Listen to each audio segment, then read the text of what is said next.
Hello, sound clear है? Hello Vicky. हाँ, start हो चुका है, ठीक ना। जल्दी से सभी फ्रेंड्स को बुला लो। ठीक, जल्दी से। अमन शर्मा, हेलो हेलो। जल्दी से, लाइव स्टार्ट हो चुका है। अभी भी साइंस का कंप्लीट हुआ था, ठीक ना। ठीक, तो वैसे साउंड क्लियर है ना सभी को? साउंड आ रहा है? हाँ या ना? हाँ या ना? जल्दी से। कोई नहीं बोल रहा है। हाँ, आ रहा है। तो कल हम लोग जो हमारा क्लास 10 का हमारा फर्स्ट चैप्टर था मैथ का, ठीक ना। तो जाके जी हम लोग वास्तविक संख्या को वन शॉट वीडियो लेक्चर किए थे, ठीक, जिसमें कुछ हम क्वेश्चन भी दिए थे। हमारा कल का टॉपिक क्या था? तो कल हम लोग ये कंप्लीट किए थे, वास्तविक संख्या संपूर्ण पाठ, एक मतलब कि एक ही वीडियो में, ठीक।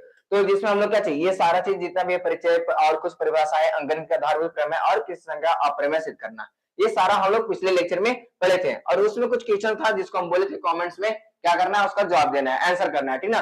तो आई होप कि आपने कमेंट्स में उसका आंसर दिया होगा। बहुत सारे स्टूडेंट नहीं दिए थे, तो लेकिन हाँ, आंसर देना है ताकि हम लोग को भी पता चले कि हाँ कितना पढ़ रहे हो, कितना समझ में आ रहा है, कितना गलतियां हो रहा है, ठीक ना। ये सारी चीज को ध्यान में रखना है, ठीक। आज के इस वीडियो में हम लोग करने क्या वाले हैं, जो हमारा इस चैप्टर का ऑब्जेक्टिव क्वेश्चन है, जितना भी इंपॉर्टेंट क्वेश्चन ऑब्जेक्टिव हो सकता है पूरे चैप्टर से, आज उसको हम लोग कंप्लीट करने वाले हैं, ठीक ना। वास्तविक संख्या जितने भी ऑब्जेक्टिव है और अपना जो रिवीजन है उसको क्या चाहिए, पुशअप करने वाले हैं, ठीक। तो शुरू करते हैं। तो वास्तविक संख्या का जो हमारा पहला क्वेश्चन है, बहुत इंपॉर्टेंट क्वेश्चन है। और हाँ, कल ये क्वेश्चन शायद बनवाए थे, ठीक ना। तो क्या है क्वेश्चन कि 8, 9 और 25 का मसा है, इसका एचसीएफ बताना है। 8, 9 और 25 का एचसीएफ क्या होगा? ऑप्शन ए 1 है, बी 9 है, सी 8 है और डी 25 है। कल के लेक्चर में हम बताए थे एचसीएफ निकालना, तो हम क्या गुणनखंड विधि से निकाल लेते हैं। क्या हो जाएगा? 8 को अगर हम तोड़े तो 2 गुना 2 गुना 2 हो जाएगा। अगर हम 9 को तोड़े तो कितना हो जाएगा? 3 गुना 3 अभाज्य गुणनफल के रूप में। और 25 को करे तो 5 गुना 5। और एचसीएफ का मतलब क्या होता है? जो सब में कॉमन हो, 8, 9 और 25। देखो तीनों में अगर एक चीज देखोगे तो तीनों में कुछ कॉमन नहीं है, ठीक ना। ये क्लास कितना बजे तक चलेगा? जितना बजे तक आप रहे, ठीक ना। देख कोशिश करते हैं सारा क्वेश्चन कंप्लीट कर लें। तो 8, 9 और 25 में कॉमन क्या है? तो देखा जाए, इसमें क्या चीज 2 2 2 है, इसमें 3 है, 5 है, कुछ कॉमन नहीं है। और जब कुछ कॉमन नहीं है तो कितना हो जाएगा? 1। तो इस तरह से आपका जो आंसर ए आ रहा है, बहुत अच्छा, ठीक है। जिनका जिनका ए आया है, अनु, संजीत, नीतू, मूनलाइट, बहुत अच्छा। नेक्स्ट क्वेश्चन में हम लोग एंट्री करते हैं। नेक्स्ट हमारा है पाई बटा 2 क्या है? अपरिमेय, अपरिमेय, ए और बी दोनों, इनमें से कोई नहीं। बहुत इजी क्वेश्चन है, ठीक ना। कितना क्वेश्चन है? लगभग इस चैप्टर से जितना इंपॉर्टेंट है सारा का सारा इसमें है, ठीक ना। वैसे लगभग 40 से 45 क्वेश्चन होगा, ठीक। बी बहुत अच्छा, अपरिमेय, कल ही ये बताए थे।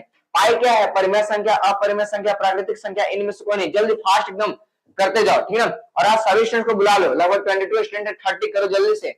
सभी अपने फ्रेंड्स को बुला। और अभी तक हाँ 3 का भी बहुत अच्छा। पाई क्या है? तो पाई प्राकृतिक संख्या है, हम भी है ना। ओ बी यहाँ पर है, हाँ अपरिमेय संख्या, ठीक है, अपरिमेय संख्या, ठीक है। नेक्स्ट में आते हैं। नेक्स्ट हमारा 98 किसके अभाज्य गुणनफल के रूप में प्राइम फैक्टराइजेशन के फॉर्म में हमको क्या करना है? व्यक्त करना है ना 98 को। जल्दी से क्या हो जाएगा? ए 2 गुना 7 का स्क्वायर, 2 के पावर 3 गुना 7 के पावर 2 है, 2 के पावर 2 गुना 7 के पावर 2, 2 गुना 7 के पावर 3। देखो जनरली ऐसा सा क्वेश्चन पूछता है और ये सारी इंपॉर्टेंट क्वेश्चन है। ये नहीं देखना है कि 98 का अभाज्य गुणनफल या 98वां क्वेश्चन इसमें आएगा या नहीं आएगा, ऐसा सोचना ही नहीं है। ऐसा क्वेश्चन आता है और इसमें भी बहुत सारे स्टूडेंट कंफ्यूजन कर जाते हैं, ठीक ना। तो अच्छे से कंप्लीट करना है। तो 98 का हम लोग करते हैं कितना से? तो 2 से जाएगा कितना बना? तो 4 49 और फिर 7 गुना 7। अगर ऑप्शन देखा जाए तो क्या जाएगा? 2 गुना 7 का स्क्वायर। ऑप्शन चेक कर लो, कौन सा ऑप्शन है? ऑप्शन ए, ऑप्शन ए, ठीक ना। जो बी बोल रहे हैं गलत है। Neetu, Sudarshan Kumar, good evening, good evening student a sir. चलो बहुत अच्छा। नेक्स्ट क्वेश्चन, किसी पूर्णांक पी के लिए प्रत्येक समपूर्णांक का रूप होता है। अगर कल का लेक्चर वीडियो देखा होगा तो ये बहुत इजीली बता सकते हो, बहुत इजी। तुरंत कल ही हम ये बताए थे और जितना लेक्चर हम पढ़े थे उससे रिलेटेड सारा क्वेश्चन हम लोग कर रहे हैं, ठीक ना। और इससे बाहर तो एकदम नहीं पूछेगा, ठीक। इससे रिलेटेड पूछ सकता है, इससे थोड़ा बहुत इधर उधर कर सकता है, जैसे 98 का जब 48 कर सकता है, लेकिन इससे ज्यादा कुछ नहीं, ठीक ना। 2p बहुत अच्छा। नेक्स्ट, किसी पूर्णांक p के लिए प्रत्येक विषम पूर्णांक का रूप होता है। ऑड नंबर बताना है। ऑड इंटीजर किस फॉर्म का होता है? p प्लस 1, 2p प्लस, और या फिर p तो होगा नहीं, और ये p प्लस 1 नहीं होगा क्योंकि हम कल ही बताए थे। क्या बताए थे? कि अगर हम p की जगह 1 रखें और 1 कितना हो जाता है? 2, जो कि हमारा इवन हो जाएगा। तो ये 2p भी नहीं होगा, यानी ऑप्शन क्या हो जाएगा? सी। बहुत अच्छा। सनलाइट, हाँ ऐसा सा नाम है, विष्णु तो ठीक है, हाँ 2p+1 मूल, ठीक है। नेक्स्ट में आते हैं, नेक्स्ट हमारा है 6 + 5√3 - 4 - 3√3 है परिमेय संख्या, अपरिमेय संख्या, प्राकृतिक संख्या, इनमें से कोई नहीं। कौन सा ऑप्शन होगा, कौन सा ऑप्शन? तो सिंपल सी बात है भाई, 6 + 5√3 और माइनस में है, ओ किधर गया, माइनस में हमारा क्या है 4 - 3√3, बस एंट्री कर देते हैं, 6 प्लस हो जाएगा 5√3, माइनस हो जाएगा -4 और माइनस माइनस प्लस 3√3, तो क्या हो जाएगा, तो 6 में से 4 गया 2 प्लस हो जाएगा 8√3। अभी भी ये क्या है, इरेशनल नंबर, ठीक ना। तो इस तरह से हमारा क्या हो गया, अपरिमेय संख्या। परिमेय संख्या कैसे होगा, परिमेय संख्या कैसे होगा, ये गलत है, क्या हो जाएगा, अपरिमेय संख्या, ठीक ना, क्या हो जाएगा, अपरिमेय संख्या। अच्छे से देख लेना है, ठीक ना। सिंपल क्या 2 + 8√3 आ रहा है और √3 क्या है, ये परिमेय संख्या है, इसकी वजह से सारे सारे क्या हो जाएंगे, परिमेय संख्या। अंशु रानी सी, बहुत अच्छा। नेक्स्ट में आते हैं, हाँ लास्ट तक बने रहना और सारे इंपोर्टेंट क्वेश्चन कर ही कर जाना है, ठीक ना। ये नहीं कि बस इतना क्वेश्चन छोड़ दिए, ऐसा वैसा कोई बहाना नहीं, बस 3 मंथ क्या चाहिए बचा हुआ है, अच्छे से पूरा कंप्लीट करना है, ठीक ना। कर है, यदि एलसीएम 77 और 99 का है 693, क्या गिवन है, जल्दी से कॉपी लेकर बैठो ना। एलसीएम 77 और 99 का है 693, तो कह रहा है कि एचसीएफ बताइए आप 77 और 99 का। बहुत इजी क्वेश्चन है, एचसीएफ पूछा है, तो हम जानते हैं, कल ही बताया था क्या, कि LCM of a comma b गुना, अगर हम एचसीएफ मल्टीप्लाई कर दें दोनों का, दोनों संख्याओं का, तो क्या होता है, दोनों संख्याओं के गुणनफल के बराबर होता है। ये बात तो सभी को मालूम होगा, ठीक है। चलो अब सॉल्व करते हैं, तो क्या हो जाएगा, तो हम इस पर पुट करते हैं, तो क्या हो जाएगा, एलसीएम ऑफ ए बी का वैल्यू हमारा 693 है, एचसीएफ हमको फाइंड करना है, और ए और बी का वैल्यू चेक कर लो, क्या है, ए का वैल्यू है 77 और बी का वैल्यू है 99, ठीक ना, अनुमेता डी। चलो देखते हैं, तो ए गुना बी यानी 77 गुना हो जाएगा हमारा 99। अब बस करते क्या है, तो एचसीएफ हमको फाइंड करना है, इसलिए हम इधर ऐसे रखते हैं, ये गुना में है, उधर जाएगा तो क्या हो जाएगा, भाग में, ठीक ना। तो यहां पर हो जाएगा हमारा 77 गुना 99 और बट्टा हो जाएगा 693। और जल्दी से सॉल्व करके बताओ कितना हो जाएगा, कितना हो जाएगा जल्दी से। अगर तुम देखो तो ये लगभग 9 बार में कट जाएगा, ठीक ना, 77 से 9 बार में कट जाएगा, और फिर 9 से कितना बार में कट जाएगा, 11 बार में, यानी आंसर कितना हो जाएगा, 11। चेक करो कौन सा ऑप्शन है। हेलो भैया, good evening Piyush, hello Ashutosh, ठीक ना। चलो यानी ऑप्शन कौन सा हो जाएगा हमारा, ऑप्शन कौन सा हो जाएगा, 11 है ना, ऑप्शन डी, जो डी बोल रहे हैं बहुत अच्छा, ठीक ना। सोनम डी, ठीक है, सनलाइट ए पास हो जाएगा, ऑप्शन ही नहीं है। नेक्स्ट क्वेश्चन, और हाँ ये ऐसा क्वेश्चन सब्जेक्टिव के लिए बहुत इंपॉर्टेंट है, सब्जेक्टिव के लिए 3 मार्क्स का क्वेश्चन पूछ सकता है, तो इस बात को ध्यान देना है, निगलेक्ट कोई क्वेश्चन नहीं करना है, यहाँ पर जितना बता रहे हैं अच्छे से कंप्लीट करना है, ठीक ना। चलो नेक्स्ट में आते हैं, 26 और 91 का एचसीएफ क्या होगा, इतना इजी क्वेश्चन। हेलो आयुष, इतना इजी क्वेश्चन, 26 और 91 का एचसीएफ, 26 और 91 का एचसीएफ, 26 और 91 का एचसीएफ, सिंपल सी बात, 26 को हम लिख सकते हैं 13 गुना, सॉरी 13 गुना हम बोल रहे हैं, 2 गुना 13, और इसको हम लिख सकते हैं 7 गुना 13। तो एचसीएफ का मतलब क्या चाहिए, जो दोनों में कॉमन है, दोनों में कॉमन क्या है, चेक करो यहां से, अनु का सी है, आशुतोष का सी है, अंशु का सी है, सनलाइट का भी सी है, अंशु का डी है। चेक करते हैं क्या होता है, एचसीएफ 26 और 91 का कितना हो जाएगा, तो कॉमन हमारा 13 है, और 13 कौन सा है, ऑप्शन सी, जो सी बोल रहे थे सही है, ठीक ना। बहुत अच्छा, अच्छे से बस प्रैक्टिस करते जाना है, अच्छे से ध्यान से देखते जाना और क्वेश्चन को बनाते जाना, ठीक ना। और हाँ कॉपी कलम लेकर ही बैठना है, क्योंकि बना रहे हो मैथ, ऐसे नहीं कि मोबाइल को क्या चाहिए शो कर हम देख रहे हैं, ठीक ना, ऐसा नहीं करना है, कॉपी कलम लेकर बैठो और जो क्वेश्चन है बस अच्छे से कंप्लीट करते जाना है, ठीक। और जो जिसका हम बोले कि कमेंट में जवाब देना है, तो कमेंट में दे देना, ठीक है, लाइव कंप्लीट होने के बाद। ऐसा नहीं करना है, बहुत सारे स्टूडेंट पिछला वीडियो का कमेंट में कोई आंसर दिया ही नहीं है, मान लो सब्जेक्टिव नहीं दे सकते हैं, लेकिन ऑब्जेक्टिव का तो आंसर दे सकते हैं ना, तो ऑब्जेक्टिव का देना है, ठीक ना। ऐसा नहीं करना है कि हाँ लाइव कंप्लीट हुआ अब छोड़कर चले जाते हैं, ऐसा नहीं, थोड़ा सा उस पर रुको, अच्छा से एक बार रिवीजन कर लो, अच्छा से देख लो और सारे क्वेश्चन को सॉल्व करके प्रैक्टिस कर लो, ठीक ना। नेक्स्ट में आते हैं, इनमें से कौन सा अपरिमेय संख्याएं नहीं है, यानी परिमेय है, ठीक ना। अपरिमेय नहीं है इसका मतलब क्या है, परिमेय है, ये बताना है। तो पहली बात यहां पर देखो ध्यान से कि 3 + √7 ये तो होगा ही नहीं, नहीं होगा। नेक्स्ट हमारा है 3 माइनस अंडर रूट 7 ये भी नहीं होगा, ये भी नहीं होगा, एक ये ऑप्शन बचता है। बस इसको देखो, हाँ क्या सोच रहे हो बबुआ, ये प्लस में ये माइनस में काट देंगे हो जाएगा। देख लो बाबू यहाँ पर गुन्ना का है, ठीक ना, तो यहाँ पर ऐसे मत करना, ठीक ना, इसको थोड़ा सा ऐसे चेक कर लेना। 3 प्लस अंडर रूट 7 और क्या है 3 माइनस अंडर रूट 7, ना कि यहाँ पर प्लस या माइनस है। बहुत सारे स्टूडेंट अगर इसको सॉल्व करना हो तो प्लस माइनस काट कर 3 3 6 करके कर देंगे, ऐसा नहीं करना है, ठीक ना। हाँ ऑब्जेक्टिव है तो आंसर सही हो गया, बात की बात है, लेकिन हर जगह तो सही नहीं होगा, इस बात को ध्यान रखना है। तो क्या होता है, तो ए प्लस बी इंटू ए माइनस बी क्या होता है फॉर्मूला, ए स्क्वायर माइनस होता है बी स्क्वायर, होता है कि नहीं। तो 3 का स्क्वायर होता है 9 और रूट 7 का स्क्वायर होता है 7, यानी 9 में से 7 गए 2, और जो कि हमारे क्या है परिमेय संख्या, क्या है परिमेय संख्या, ठीक ना। चलो बहुत अच्छा निकिता, मूनलाइट, बिक्की, बहुत अच्छा।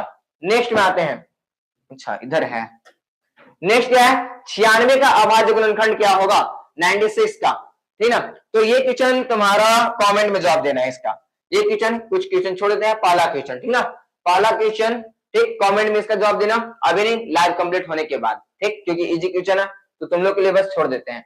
नेक्स्ट रूट 12 है 12, बताओ रूट 12 क्या होगा, परिमेय संख्या, अपरिमेय संख्या, पूर्णांक संख्या, इनमें से कोई नहीं, तो सिंपल सी बात रूट 12, तो डायरेक्ट अगर देखो रूट 12 तो लग रहा है कि क्या होगा अपरिमेय संख्या, लेकिन क्या ना कि हम जब तक सिंपल ना कर ले, सिंपलेस्ट फॉर्म ना कर ले, तब तक हम ये नहीं बताएंगे कि वो परिमेय है या फिर अपरिमेय। जैसे अगर यहाँ पर देखा जाए, यहाँ पर पीछे चलते हैं, इस जगह क्या था कि हम यहाँ पर सिंपल करके देखे थे परिमेय है कि अपरिमेय, लेकिन अगर हम डायरेक्ट यहाँ पर देखते तो क्या चीज कह देते कि अपरिमेय, तो ऐसा नहीं करना है। अगर मान लो कोई कॉम्प्लेक्स टर्म है तो उसको पहले सिंपल करो, अगर सिंपल में पता चल जाएगा कि हाँ परिमेय है या फिर अपरिमेय है, इस बात को ध्यान देना, ठीक ना, ऐसे देखकर क्वेश्चन का आंसर नहीं दे देना है, ठीक। तो इस तरह से इसको हम सिंपल करते हैं तो क्या लिख सकते हैं 2 गुना 2 गुना 3 और अंडर रूट, तो 2 को बाहर निकाल देंगे अंडर रूट 3। अब ये सिंपल फॉर्म में अब हम बता देंगे ये परिमेय है कि अपरिमेय, तो ये है अपरिमेय, जो कि हमारा ऑप्शन हो जाएगा बी। बहुत बहुत अच्छा, जो इरेशनल लिख रहे हैं अमन, आशुतोष, दीपज्योति, चलो ठीक है, ठीक ना। चलो नेक्स्ट क्वेश्चन में आते हैं। नेक्स्ट हमारा क्या है, संख्या 25 और 50 का एचसीएफ और एलसीएम का गुणनफल क्या होगा। संख्या 25 और 50 का एचसीएफ और एलसीएम का गुणनफल, एचसीएफ और एलसीएम, एचसीएफ और एलसीएम का गुणनफल, एचसीएफ और एलसीएम का गुणनफल क्या होगा, बता सकते हो बिशुन महतो बी। अरे भाई क्या अब इसका एचसीएफ और एलसीएम निकालोगे, ना ना एचसीएफ और एलसीएम निकालोगे नहीं, क्या निकालेंगे डायरेक्ट, हम लोग को पता है क्या कि एचसीएम और सॉरी एचसीएम बोल रहे हैं हम, एचसीएफ, ठीक ना, थोड़ा सा एचसीएफ गुना एलसीएम बराबर क्या होता है ए गुना होता है बी, तो हम दोनों को निकाले क्यों, हम सिंपल ए और बी को मल्टीप्लाई कर देंगे, सिंपल हमको पता चल जाएगा एचसीएफ और एलसीएम का गुणनफल कितना होगा, ठीक ना। तो बस गुना कर दो, ए गुना बी था तो ए गुना बी क्या आ जाएगा, तो 25 और हमारा गुना हो जाएगा 50, तो 25 25 कितना हो जाएगा 125, 1250, ऑप्शन क्या हो जाएगा, ऑप्शन हमारा हो जाएगा बी। तो देखो सिंपल 25 और 50 हमारा ए और बी मान ली, और एचसीएफ और एलसीएम का गुणनफल हम लोग जानते हैं दोनों संख्याओं का गुणनफल के बराबर होता है, तो हम क्या किए 25 गुना 50 कर दिए, हमारा आंसर आ गया 1250, ठीक ना। तो ऑब्जेक्टिव है तो जैसे भी मन करे वैसे बना लो, बस अच्छा से बनाना है, ठीक है। अब ये नहीं, हाँ 156 का अभाज्य गुणनखंडों के गुणनफल के रूप में बताना है, ठीक ना। तो ये दूसरा क्वेश्चन तुम्हारे लिए, जिसका आंसर कमेंट में देना है, और ये क्वेश्चन तुम्हारा पूछा गया, यानी ये जैक बोर्ड में पूछा हुआ क्वेश्चन है, ठीक। तो इसका आंसर कहां करना है कमेंट में, ठीक ना, थोड़ा सा लाइव कंप्लीट हो जाएगा उसके बाद, ठीक। तो जो भी होगा आंसर कमेंट कर देना, हम कमेंट में पिन कर देंगे इसका सही आंसर। नेक्स्ट में आते हैं, कह रहा है यदि 156 का अभाज्य गुणनखंड 2x गुना 3 गुना 13 के रूप में लिखा जाता है, जैसे अभी हम क्या बोले कि 156 का जो गुणनखंड आए उसको हम 2x गुना 3 गुना 13 के फॉर्म में लिखें, तो x का वैल्यू यहाँ पर क्या होगा, तो वही x का वैल्यू, तो सबसे पहले हम लोग क्या करते हैं ना 156 का गुणनखंड निकाल लेते हैं, क्या निकाल लेते हैं 156 का गुणनखंड, ठीक ना। अमन शर्मा डी होगा, कुशवाहा जन सिंह 2, चलो देख लेते हैं कितना होगा, 2 से कितना बार में 2 से तो 14, 2 8 16, फिर 2 से 39 बार में, 3 से 13 बार में, हो गया भाई। इसको हम 156 का क्या लिख सकते हैं गुणनफल, तो 2 गुना 2 का स्क्वायर हो जाएगा 3 गुना 13, तो देखो ना ध्यान से x का वैल्यू क्या आ गया 2 आ गया, क्या आ गया 2, तो है नहीं जी, x का वैल्यू क्या हो जाएगा 2, यानी ऑप्शन कौन सा हो जाएगा, ऑप्शन डी होगा, ठीक है संजीत। और आज जो स्टूडेंट न्यू है वो चैनल को सब्सक्राइब कर लेंगे, और अभी तक वीडियो को लाइक नहीं किया तो कर लो भाई, ठीक ना, उसी से तो हमारा एनर्जी मिलता है, ठीक। और हाँ, जो न्यू स्टूडेंट है रेगुलर लाइव क्लास जोड़ेंगे, ठीक ना। नेक्स्ट 6 और 20 का लसा यानी एलसीएम बताना है, क्या होगा एलसीएम, एलसीएम निकालना आता है, निकालते हैं 6 और 20 का। तो 6 को हम क्या लिख सकते हैं 2 गुना 3, और 20 को क्या लिख सकते हैं 2 गुना 2 गुना 5। और हमको क्या निकालना है एलसीएम निकालना है, किसका किसका 6 और 20 का। तो बस सबसे पहले जो कॉमन है उसको लिख लो, और जो बचा उसको बाद उसको मल्टीप्लाई कर दो, ठीक है ना 60, ठीक। 2 गुना 3 गुना 5, तो 5 या 15 गुना 30 गुना 60। ऑप्शन चेक कर लो कौन सा ऑप्शन होगा, ठीक है। एनर्जी कहां से लाते हैं सर आप लोग से, खाना खा के भाई, ऑप्शन सी, ठीक ना। चलो बहुत अच्छा बहुत अच्छा। हाँ, हमारे लिए एनर्जी का काम अभी फिलहाल आपका कमेंट ही करेगा, ठीक ना। तो अभी तक जो पिछला वीडियो में कमेंट नहीं किए जाकर करेंगे, ऐसा नहीं करना है, केवल पढ़े कर चले जाना है, ठीक ना। नेक्स्ट एचसीएफ, अरे भाई इसका आंसर बताओ, कल ही के लेक्चर में हम इसका बताए थे, जल्दी से बताओ जल्दी से इसका आंसर। एचसीएफ ऑफ 306 और 657 बराबर 9 दिया हुआ है, एलसीएम कितना होगा, आंसर बी। अरे भाई बात सही है, कल ही बताए थे, चलो दिखा देते हैं, कल का हम पीडीएफ रखे हुए हैं, ठीक है। कल का किधर है, हाँ यहाँ देखो, कल यही क्वेश्चन तो करवाए थे। और अगर मान लो लेक्चर वीडियो नहीं देखे हो तो इसका जो पहले वाला वीडियो है डिस्क्रिप्शन में या फिर प्लेलिस्ट में मिल जाएगा, जाकर देख लेना, ठीक ना, ताकि कोई दिक्कत ना हो। तो जैसे हम कल बताए थे एचसीएफ ऑफ 306 और 657 का 9 दिया हुआ है, देन एलसीएम हमको फाइंड करना है, तो हम लोग जानते हैं एचसीएफ ऑफ एबी गुना एलसीएम ऑफ एबी बराबर क्या होता है ए गुना बी। तो एचसीएफ ऑफ एबी दिया हुआ है हमारा 9, और एलसीएम ऑफ एबी फाइंड करना है, तो 306 गुना हो जाएगा 657। बस एलसीएम ऑफ एबी, इधर 9 क्या में था गुना में, इधर जाएगा तो भाग में, तो 9 से 34 बार में काटे थे, तो क्या हो जाएगा 34 गुना 657, 22 33 8, ठीक है। तो जिनका बी आंसर आया है बहुत अच्छा, ठीक। चलो कोई दिक्कत तो नहीं है, जल्दी से बार बता दो, कोई दिक्कत तो नहीं है, कोई दिक्कत, किधर गया किधर गया किधर गया, ये कहां पर है, तो ये तुम्हारा कल के लेक्चर वीडियो में, कल के लेक्चर वीडियो में, कल के लेक्चर वीडियो में ये इसका सॉल्यूशन किया हुआ है, ठीक ना। चलो कोई दिक्कत तो नहीं है ना, चलो बहुत अच्छा, नहीं नहीं नहीं, ठीक है। चलो नेक्स्ट में आते हैं, एचसीएफ 510 और 92 का दिया हुआ है 2, और एलसीएम बताना है, बता दो भाई।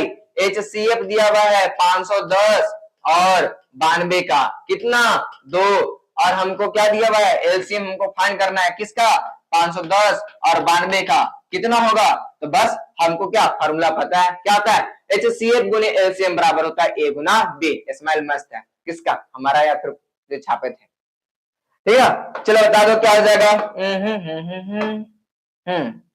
तो हम लोग जानते हैं क्या कि एचसीएफ गुना एलसीएम बराबर होता है ए गुना बी। तो एचसीएफ कितना हो जाएगा 510, ओहो 510 नहीं, कंफ्यूजन नहीं करना है, ठीक ना। तो ये रहा 2 गुना एलसीएम का वैल्यू हमको फाइंड करना है, बराबर क्या हो जाएगा, तो बराबर हो जाएगा ए गुना बी, यानी ए का वैल्यू है 510 और हो जाएगा गुना में बी। और बताना इधर भैया अदर सब्जेक्ट की क्लास कब से स्टार्ट होगी, कल या परसों से स्टार्ट हो जाएगी, ठीक है ना। तो 2 है तो उधर जाए तो क्या हो जाएगा भाग में, यानी एलसीएम ऑफ 510 गुना 92 बटा कितना हो जाएगा 2, और काटने तो आता है, काट दो, और का कितना बार में, तो 2 से 25 बार में और 5 बार में, यानी 255 बार में, ठीक ना। तो बस 255 और गुना कर लो 92, जितना आएगा उतना आंसर। और इसका आंसर कमेंट, अरे यार ये तो तुम लोग कर ही सकते हो, ठीक ना, ये गुना तो करने आता है ना, तो बस गुना कर देना है, ठीक ना। तो गुना करके जो आंसर आएगा वो क्या कर देना है, तो बस कमेंट कर देना है, ठीक ना। तो चलो ये तुम्हारे लिए तीसरा क्वेश्चन है जो कि कमेंट करना है, पहला दूसरा तीसरा क्वेश्चन, 3 क्वेश्चन में कमेंट करके ही जाना है जितने लोग लाइव देख रहे हैं। अरे यार अभी 26 है, बस 4 को और जोड़ लो, 30 तो कर दो यार हाईएस्ट, ठीक ना। 4 लोग और, वही 4 लोग चाहिए, ठीक, 4 लोग और फटाफट ऐड कर लो, जल्दी से अपने फ्रेंड्स को बुलाओ यार, कॉल करके मैसेज करके जैसे बुलाना है, शेयर करके, ठीक ना, कि लाइव चल रहा है क्लास 10 के लिए और जैक बोर्ड के लिए। वैसे भी जैक बोर्ड के लिए तो पता होगा बहुत कम ही क्या लाइव चलता है, ठीक ना, बोर्ड के लिए, और वो भी पूरे सब्जेक्ट का, ठीक ना। तो इसलिए सभी फ्रेंड्स को बुला लो, अच्छे से रिविजन करेंगे हम लोग, ठीक ना, और जितने स्टूडेंट्स आएंगे उतना हमारा एनर्जी क्या बढ़ते जाएगा। तो फटाफट सभी को शेयर करके बुला लो, फ्री फायर खेल रहे हैं, बुला लो यार, 96 prime factor option A. Comment करना है, लाइव में नहीं, लाइव में तो है ही, कमेंट में, ठीक ना। कुछ √4 का वैल्यू क्या होगा, परिमेय, अपरिमेय या फिर इनमें से कोई नहीं, बताओ तो दोनों। √4 रेशनल नंबर है, बहुत अच्छा, रेशनल ही है, क्योंकि √4 का वैल्यू कितना होता है, 2 रटा होगा छठा क्लास में, 2 का स्क्वायर 4, 3 का स्क्वायर 9, 4 का स्क्वायर 16, 5 का स्क्वायर 25, ए भैया 2 होगा। और 2 अपरिमेय है, ना ना ना ना, परिमेय, ठीक ना, क्योंकि इसको हम पे बाकी को फॉर्म में लिख सकते हैं जहां पे और के दोनों क्या हो, इंटीजर हो, ठीक ना। अब 5 - 3√2 है परिमेय संख्या, अपरिमेय संख्या दोनों, इनमें से कोई नहीं। देखते हैं कौन बताता है यार, ये इतना एग्जीक्यूशन, इतना एग्जीक्यूशन, बताओ। 5 - 3√2 क्या होगा, अपरिमेय, सिंपल सी बात, अपरिमेय, ठीक ना। इसको ये तो सिंपलेस्ट फॉर्म है, ठीक ना। अब ज्यादा क्वेश्चन नहीं बचा हुआ है, हम लोग लगभग 25 से 30 क्वेश्चन कर चुके हैं मात्र 20 मिनट में। सोच रहे हो तुम लोग, लगभग 20 मिनट में, 20 मिनट में लगभग 25 से 30 क्वेश्चन कर चुके हैं, 25 से 30 क्वेश्चन कर चुके हैं, 25 से 30 क्वेश्चन कर चुके हैं 20 मिनट में, है ना। अब 20 और 24 से विभाज्य न्यूनतम धनात्मक पूर्णांक क्या है, न्यूनतम धनात्मक पूर्णांक, हाँ लोएस्ट कॉमन फैक्टर बताना है भाई, एलसीएम ऐसे लिखा, क्या कंफ्यूजन कर रहे हैं, ठीक। तो 20 और 24 का, तो 20 का क्या हो जाएगा, तो 2 गुना 2 गुना 5, और 24 का तो 2 गुना 2 गुना 3 गुना 3 से लिखे हैं, गलत लिखे हैं, 2 दुना 4 और 4 छक 24, यानी 2 दुना 4 दुना 8 3 24, ये हो जाएगा, ठीक ना। तो बताओ इसका क्या होता है, एलसीएम का है। चलो एलसीएम बता ही देते हैं 20 और 24 का। तो जो सबसे पहले कॉमन है, कॉमन हमारा 2 है, फिर कॉमन हमारा क्या है, 2 है, जो बचा उसको उठा के यहाँ पर रख दो, 5 गुना 2 गुना 3, तो बस गुना करना है और क्या, तो 2 दुना 4 25 20 दुना कितना हो जाएगा 40, 40 या 120, है ना ऑप्शन में 120, 120। तो चलो बहुत अच्छा, जो सी बोल रहे हैं सही है, जो बी बोल रहे हैं उनका गलत है, ठीक ना, ऑप्शन सी हो जाएगा, ठीक। आशुतोष, सोनम, अंशु, संजीत, और हाँ बहुत सारे न्यूज मिल रहे हैं, तो भाई शेयर करो दबाकर, ठीक। चलो 144 के अभाज्य गुणनखंड में 2 का घातांक पूछा है भाई, 2 का घातांक मतलब कि ऊपर जो लिखा होता है ना पावर के फॉर्म में, एक्सपोनेंट के फॉर्म में, उसी को बताना है। तो सबसे पहले हमको अभाज्य गुणनखंड निकालना होगा, तब ना पता चलेगा कि 2 के माथा पर क्या है, तो बस निकालते हैं और क्या, 144, 144, 2 से 72 बार में, 2 से 36 बार में, 2 से कितना बार में 12 13 18 बार में, 2 से 9 बार में, और 3 से 3 बार में। तो एक्चुअल में देखो 144 का अभाज्य गुणनखंड क्या हो जाएगा, 2 गुना 2 गुना 2 गुना 2 गुना 3 गुना 3। अब देखो कहा क्या है कि 2 के माथा पर कितना होगा, तो सिंपल सी बात क्या हो जाएगा, 2 1 2 3 4 4 गुना 3 के पावर 2, तो हमको केवल 2 वाला पूछा है ना, ये वाला पूछा है, 2 के पावर कितना हो जाएगा 4। ऐसा मत कर देना कि ये 4 2 6 मिला देना, ऐसा नहीं करना, ठीक ना। चलो बहुत अच्छा अमन, नीतू, सोनम, ठीक ना, चलो बहुत अच्छा। नेक्स्ट में आते हैं, नेक्स्ट हमारा क्या है, संख्या 7 गुना 11 गुना 13 प्लस 13 है, क्या है, भाज्य संख्या है, मतलब अपरिमेय संख्या है, या फिर ऋणात्मक पूर्णांक है, या अभाज्य संख्या है, जल्दी से बता दो क्या हो जाएगा। 7 गुना 11 गुना 13 प्लस 13 क्या होगा, जल्दी से बताओ। देखो अपरिमेय तो है नहीं, साफ साफ दिख रहा है कि अपरिमेय तो है नहीं, तो दूसरा ऑप्शन अभाज्य बचता है। ऋणात्मक पूर्णांक, ऋणात्मक भी नहीं आ सकता, क्योंकि ऋणात्मक होने के लिए क्या नंबर कोई ऋणात्मक होना चाहिए था, यानी ये भी नहीं आएगा। दूसरा ऑप्शन बचता है भाज्य और अभाज्य। भाज्य कहने का मतलब कि एक और स्वयं के अलावा कोई एकागो और कोई फैक्टर मिल जाए, और अभाज्य कहने का मतलब एक और स्वयं। तो ऐसे भी दिख रहा है कि इसमें 7 गुना 11 और 13 भी मिल सकता है, देखते हैं क्या क्या मिलता है। देखो इस टाइप के क्वेश्चन को क्या करो, जब कंफ्यूजन लगे, ठीक है, तो करो कि क्या सबको सॉल्व ही कर लो, 11 गुना 13 प्लस 13। देखो हम क्या करेंगे ना, सिंपल सी बात, तो 13 इसमें है, 13 इसमें है, 13 हम कॉमन निकाल लेते हैं, और 7 गुना 11 प्लस 1 हो जाएगा। तो इस तरह से देखा जाए तो 13 गुना 77 प्लस हो जाएगा 1, यानी देखा जाए तो 13 गुना हो जाएगा 78। देखो ना क्या किए ना कि इस संख्या का हम लोग क्या चाहिए, हमको पता करना था ये भाज्य है क्या भाज्य, तो हम देख क्या रहे हैं कि ये जो संख्या है इसमें 1 से तो भाग लग ही जाएगा, उसके अलावा 13 से भी लग जाएगा और 18 से 78 से भी लग जाएगा। इस हिसाब से देखा जाए तो इसमें टोटल कितना मिल गया, मिनिमम 3 मिल गया। हमको कितना चाहिए, 2 से अधिक चाहिए था, यानी क्या जाएगा भाज्य संख्या। अभाज्य के तो मिनिमम 2 चाहिए, एक और स्वयं, लेकिन यहाँ एक के स्वयं के अलावा भी देखो 2 और मिल रहा है। और ऐसे नहीं समझ में आया तो तुम ऐसे कर लो, 7 गुना 11 गुना 13 प्लस 13, तो सॉल्व करो, 11 7 77 गुना 13 प्लस 13, ठीक ना। अब क्या चाहिए, इसको गुना कर लो तो बताओ कितना जगह 7 21 और 7 91, 13 7 91, 91 के 1 हम क्या लिखा है हाथ में जगह 9 और ये जगह 101, अब प्लस हो जाएगा हमारा क्या 13। अच्छा सही लिखे हैं, गलत लिख दिए, 13 7 91 100 हो जाएगा, ठीक ना। तो ये जगह हमारा 10 14। अब देखो 10 14 क्या ना तुम निकाल दो, क्या निकालोगे गुणनखंड निकाल दो, 2 से कितना बार में 560 बार में, फिर चला जाएगा चेक कर लो, और नहीं भी जाए तो देखो ना ध्यान से कि 1 और स्वयं के अलावा 2 है और 560 है, तो इस तरह से देखा जाए क्या कि तो सिंपल सी बात कि इसके मतलब 2 से अधिक फैक्टर है, मतलब 2 से अधिक गुणनखंड है, तो हम कह सकते हैं क्या चाहिए कि ये भाज्य संख्या है। नेक्स्ट में आते हैं, अब बस कुछ क्वेश्चन बता हुआ है, ठीक ना। अमन नाम बताओ क्या किसको बोल रहे हो, अच्छा ठीक ना, ठीक। तो अब ज्यादा कुछ नहीं, ज्यादा क्वेश्चन नहीं है, अब जल्दी से इस चैप्टर को हम लोग कंप्लीट करें, ठीक ना, ठीक। तो एक अपरिमेय संख्या का व्युत्क्रम होता है, अपरिमेय संख्या का व्युत्क्रम जल्दी से होता है तो क्या हो जाएगा अपरिमेय संख्या का व्युत्क्रम। मान लो अगर हम एक √2 है तो उसका व्युत्क्रम 1/√2 होता है, क्या होगा अपरिमेय ही होगा, ठीक ना। तो इस बात को ध्यान देना, क्या हो जाएगा अपरिमेय, ठीक। कोई दिक्कत। नेक्स्ट में आते हैं, नेक्स्ट हमारा क्या है कि सबसे छोटी भाज्य संख्या और सबसे छोटी सम संख्या का HCF क्या होगा, पिछला लेक्चर में हम बताए थे और इसका क्वेश्चन बता ही देते हैं। तो इस सबसे छोटी भाज्य संख्या और सबसे छोटी सम संख्या का HCF क्या है, HCF। तो देखो ना ध्यान से, सबसे छोटी भाज्य संख्या क्या होता है सबसे छोटी भाज्य संख्या कल ही बताए थे क्या होता है 4 होता है, और सबसे छोटी सम संख्या क्या होता है 2। इन दोनों का HCF निकालने के लिए कहा है, तो 4 का गुणनखंड करेंगे तो क्या हो जाएगा 2 गुना 2, और 2 का क्या हो जाएगा 1 गुना 2, तो कॉमन क्या है केवल 2 कॉमन है, तो इस तरह से हमारा जो हमारा आंसर हो जाएगा वो हमारा बी हो जाएगा, क्या हो जाएगा बी, ठीक है। कंफ्यूजन मत करना कि सबसे छोटी भाज्य संख्या 2 होता है, ऐसा नहीं है, ठीक ना। और एक ना तो भाज्य और ना ही अभाज्य है, ऑब्जेक्टिव में क्वेश्चन पूछता है कि सबसे छोटी अभाज्य संख्या कौन सा होगा या फिर सबसे छोटी भाज्य संख्या कौन सा होगा। निम्नलिखित में से कौन सी सबसे छोटी प्राकृतिक संख्या, ये चौथा क्वेश्चन जिसका तुम लोग को आंसर कमेंट में देना है। नेक्स्ट क्वेश्चन बनाते हैं 45 और 60 का मसा क्या होगा, ये तुम्हारा 5वां क्वेश्चन, क्योंकि ऐसा क्वेश्चन बता चुके हैं तो कुछ क्वेश्चन तुम्हारे लिए भी इंपॉर्टेंट है, ठीक ना।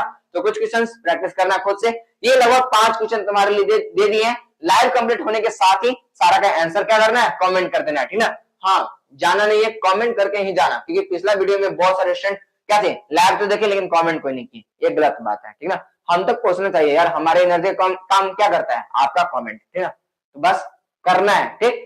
तो जो ओके लिख रहे हैं जैसे सोनम नीतू कमेंट करके ही जाना। 5 क्वेश्चन है।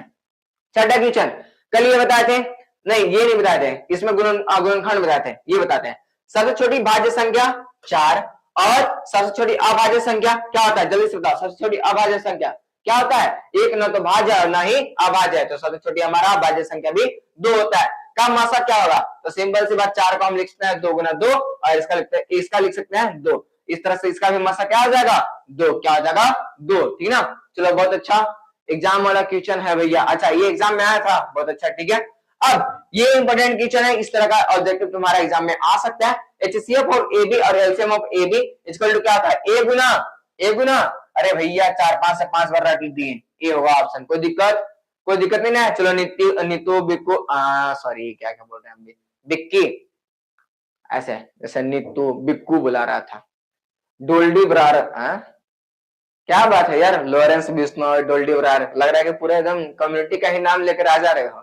चलो ठीक है, विपिन कुमार ए 6 8 और एवं 22 का लसा और मसा का अनुपात, लसा और मसा का अनुपात, ठीक ना। तो चलो एलसीएम और एचसीएफ का क्या निकालना है, रेशियो निकालना है, तो सबसे पहले हमको एलसीएम और एचसीएफ तो पता होना चाहिए ना। चलो 6 8 और 22 का सबसे पहले गुणनखंड कर लेते हैं, तभी तो एलसीएम पता चलेगा। तो 2 गुना 3 हो जाएगा, 2 गुना 2 गुना 2 हो जाएगा, और इसका हो जाएगा 22 है ना, तो 2 गुना हो जाएगा 11। तो इसका अगर एलसीएम की बात करें, कलर बदल लेते हैं ताकि तुम लोग को भी पता चले, ठीक ना। तो अगर एलसीएम की बात करें तो एलसीएम क्या हो जाएगा, एलसीएम हमारा हो जाएगा, तो ये सब कॉमन है तो 2, और जो कॉमन नहीं उसको लिख लेते हैं 3, गुना हो जाएगा हमारा क्या हो जाएगा, तो 2 गुना 11, सब गुना कर दो तो 3 गुना 6 गुना 12 गुना 24, 24 गुना 48, और 48 गुना 11 करना क्या हो जाएगा। अच्छा छोड़ो ना ए, हम एलसीएम ये ले ले, कोई दिक्कत है कि नहीं को, इसको तो काटना ही है, ठीक। और एचसीएफ क्या हो जाएगा, एचसीएफ कॉमन क्या है केवल 2 है, तो बस करते क्या है ना एचसीएफ और एलसीएम का एलसीएम क्या पूछा है, रेशियो पूछा, तो एलसीएम बटा कर देते हैं एचसीएफ, ठीक। तो थोड़ा सा ए अभी इरेज हो जाता पूरा, रुकना थोड़ा सा इरेज कर लेते हैं। एलसीएम कितना है, एलसीएम हमारा है 2 गुना 3 गुना 2 गुना 2 गुना 11 अब बटा इससे कितना है 2, काट दो तो कितना हो जाएगा, नीचे 1 हो जाएगा, ठीक, और ऊपर तुम करो गुना तो 11 गुना 22, 22 गुना हो जाएगा 44, 44 हो जाएगा 132 बटा 1। चेक करो 132 रेशियो 1 कहां पर है, ठीक ना। तो यहाँ पर 132 का रेशियो यानी ऑप्शन कौन सा हो जाएगा, ए हो जाएगा। ऑप्शन कौन सा होगा, ए। संजीत सिंह बी गलत है। लोरेंस ग्रुप का थोड़ा इंट्रोडक्शन हो जाए क्या भाई, चलो ठीक ही है। साक्षी मेहरा ए, चलो ठीक है। मूनलाइट ए, चलो बहुत अच्छा, जो ए बोल रहे हैं सही है। 5005 के कितने अभाज्य गुणनखंड है, 5005 का ये भी हम बोल चुके थे कि ये पूछा हुआ क्वेश्चन है, बस वहां पर गुणनखंड पूछा था, आपकी पूछ दिया कि कितने गुणनखंड हो सकते हैं। तो सिंपल सी बात, हम क्या चाहिए 5005 का गुणनखंड निकाल लेते हैं। 5005 का तो निकाल लो भाई, 5 से कितना बार में जाएगा, कितना बार में जाएगा 1000 एक बार में, फिर 7 से चला जाएगा, 7 से चेक करो कितना बार में जाएगा, तो 7 कम 7 और 7 चौका 28 और 7 या 21 बार में चल जाएगा, चल जाएगा ना, हाँ चल जाएगा। फिर 11 से चल रहा है कितना बार में, तो चेक करो 11 चल जाएगा 13 बार में, कितना बार में 13 बार में, 11 3 33, 11 चौक 11 कम 11 4 11 3 14, ठीक है। यानी 5005 का गुणनखंड क्या हो जाएगा हमारा, 5 गुना 7 गुना 11 गुना 13। तो देखो ध्यान से, ये हमारा गुणनखंड है, लेकिन क्वेश्चन क्या कहा है 5005 के कितने अभाज्य गुणनखंड है, तो चेक करो 5 है 7 है 11 है 13, कितना टोटल 4, ठीक ना 4। इस तरह से हमारा ऑप्शन क्या हो जाएगा, बी हो जाएगा, ठीक है ना। जो बी बोल रहे हैं सभी का सही है, ठीक। नेक्स्ट है, ये लास्ट क्वेश्चन है आज का, ये आज का हमारा लास्ट क्वेश्चन है, ठीक ना। और ये क्वेश्चन आप लोग के लिए छोड़ दिए, ये तुम्हारा छठा क्वेश्चन जिसका आंसर कमेंट में देना है, ठीक। तो इस तरह से तुम्हारा कितना क्वेश्चन हो गया, टोटल 6 क्वेश्चन जिसका क्या चाहिए आंसर जो है कमेंट में देना है। तो इस तरह से हम लोग आधा घंटा में लगभग 40 से 45 क्वेश्चन कर लिए, और ये हमारा फर्स्ट चैप्टर यानी वास्तविक संख्या का ऑब्जेक्टिव क्वेश्चन था। इससे पहले उसका लेक्चर कर लीजिए, अब बचा हुआ इसका इंपोर्टेंट सब्जेक्टिव क्वेश्चन। ध्यान देना कि इससे बाहर तो नहीं पूछेगा, ये काफी है, ठीक ना। तुम चाहो तो पिछला वीडियो भी देख लो, उससे बाहर तो एकदम नहीं पूछता है, ठीक। तो मिलते हैं नेक्स्ट वीडियो में, और हाँ अगर अभी तक चैनल को सब्सक्राइब नहीं किया हो तो भाई कर लो, ठीक ना। कल से ही लाइव, वैसे तो कल से ही लाइव डेली हो रहा है, ठीक। लाइव क्लास का नोटिफिकेशन आए इसलिए नोटिफिकेशन बेल आइकन में दबा लेना, ठीक। और अभी तक चैनल को सब्सक्राइब नहीं किया तो कर लो और शेयर भी कर लेना, ठीक ना। चलो ठीक, कोई दिक्कत नहीं को नहीं ना, चलो ठीक है। मिलते हैं फिर से कब, नेक्स्ट वीडियो में। कल आपका फिर से कितना बजे, तो 7 बजे के आसपास लाइव चलेगा और 8 बजे के आसपास, ठीक ना। तो जिसका और हाँ कमेंट पोस्ट में आपको मिल जाएगा जितना बजे भी चले, ठीक। तो बाय बाय, गुड नाइट। और हाँ आंसर जो है कमेंट करना है, ठीक ना, जिसका जिसका बोले हैं, ठीक है। बाय, गुड नाइट भैया, good night good night good night.